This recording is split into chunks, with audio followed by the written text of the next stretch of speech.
Primeiro que tudo, este diário gráfico é enorme!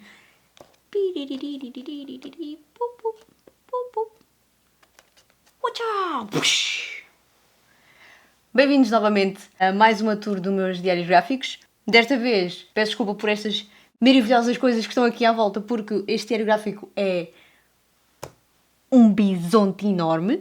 Espero que gostem, não é mesmo?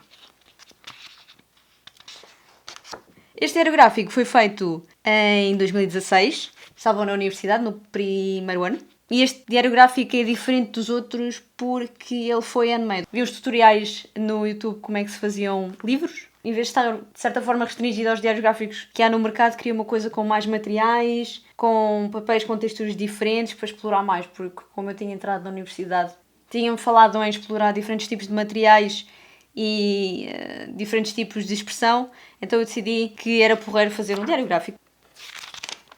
Devia ter feito um diário gráfico mais pequeno. Talvez, mas este diário gráfico, como ele é bué da grande, ajudou-me a trabalhar muito a expressão, porque eu conseguia sentir o meu traço muito solto, dava-me liberdade para experimentar e não estar restringida daquela coisinha muito pequenina assim. Então foi bacana. Acho que foi uma boa escolha. Este diário gráfico é basicamente uma exploração do corpo humano, porque na altura estávamos a trabalhar isso numa disciplina que eu já não lembro como é que se chama. Eu acho que era desenho. Era desenho. E estávamos a explorar o corpo humano, então neste diário gráfico não aparece nada que seja de imaginação. É mesmo só, única e exclusivamente, dedicado a desenho de observação. Seja de pessoas, ou então, por exemplo, aqui nós fomos a um museu de marionetes, fizemos registros das figuras que lá havia. Sendo que este diário gráfico huge foi bastante difícil de expressar.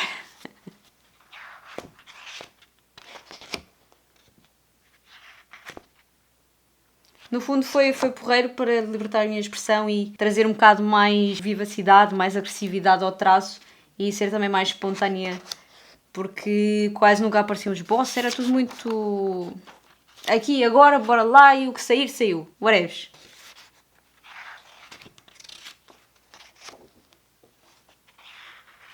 Espero que estejam a apreciar estes desenhos tal como eu estou, porque eles são muito bonitos.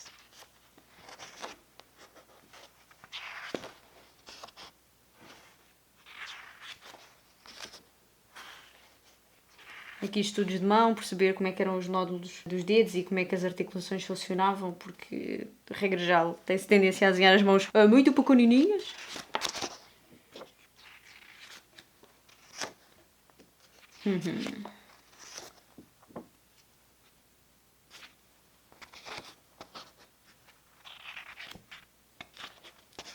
É interessante porque quando entrei na universidade comecei a ter um desenho de certa forma mais académico, um bocado por imposição, também porque era uma coisa mais de estudo, então estava mais habituada a fazer esse tipo de registros, mas mesmo dentro dos registros e de um estilo mais académico, de certa forma, é engraçado como, tipo, tentar manter também um bocado a expressividade e a força que eu trazia dos diários gráficos anteriores.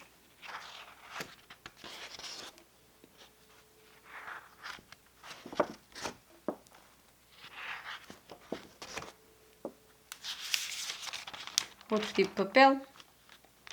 Este papel é bem fixe para brincar com transparências. Aqui não tinha grande efeito, era só mesmo de utilizar um tipo de papel diferente.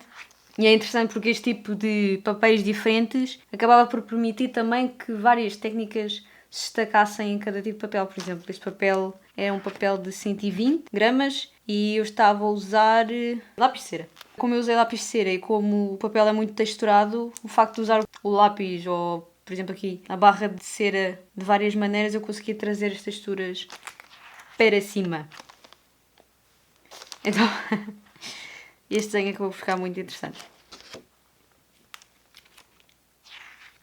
No fundo parece também mais do que é de estudo, mas há aqui páginas que parecem quase de trabalhadas como se fosse para ser tipo um quadro. A ideia é que ficasse tipo apelativo, que o desenho, quando ocupasse a página, também ficasse interessante.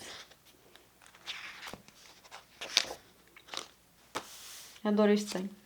Sem esboço, desenho à vista. O facto de haver aqui várias dimensões do traço, ou seja, um mais escuro, mais claro, linhas mais finas, linhas mais grossas, fez com que o desenho realmente tipo, se destacasse e trouxesse algum je ne sais quoi.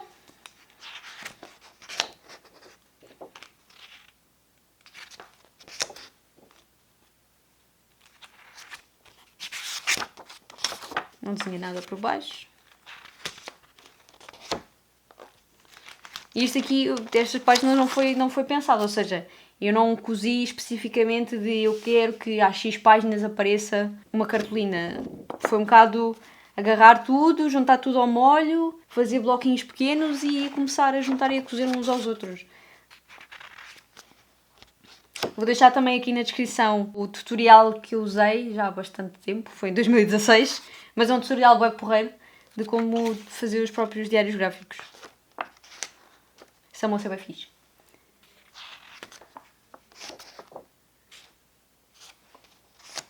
Sempre em estudo. Gosto deste. Tentar trabalhar também a simplificação de certa forma para compreender as formas no seu essencial.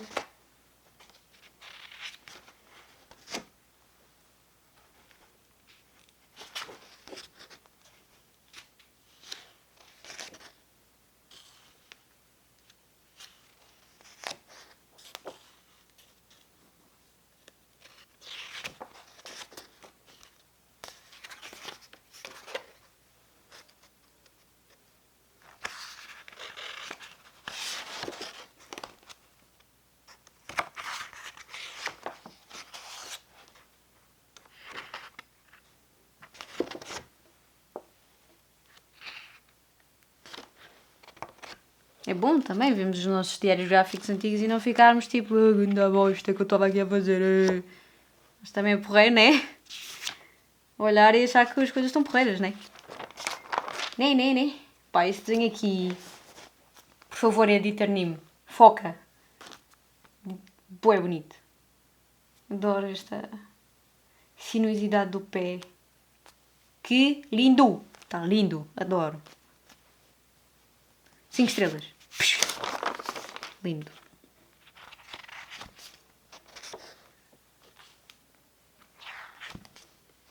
Se calhar devia trazer isto mais para mim, para o meu trabalho agora. Para estas linhas assim, super despreocupadas.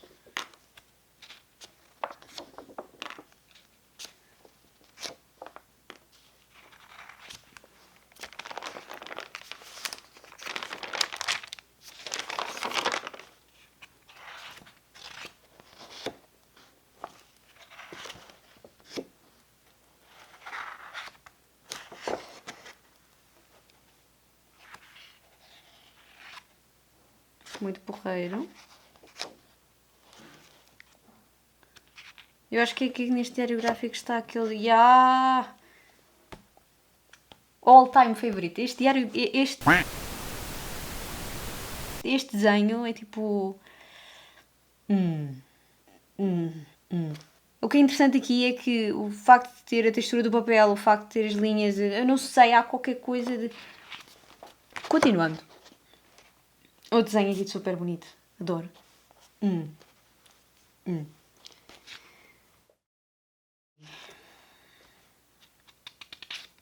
E a partir daqui não é nada. Como este diário gráfico era mais destinado a desenho de observação e sem desenho de imaginação, eu acabei por não concluir, porque depois acabámos por focar-nos em desenvolver personagens e outros assuntos do desenho, e eu achei que não fazia sentido continuar neste diário gráfico, apesar de ele ter sido mega expensive. Este diário gráfico é, portanto, como podem ver, bastante handmade, ou seja, isto é uma capa de bloco A3, depois comprámos tecido, colámos e depois os blocos dividi-isto em 4 ou 5 blocos. 4 ou 5 blocos e depois cozi-os uns aos outros, cozi as folhas e pronto, tcharam! Espero que tenham gostado e vemos no próximo vídeo. Agora vou verificar se isto realmente é um A3 ou um A4. Espera aí. Isto é um A4. 2 A4 faz um A3. Portanto, isto é um A2.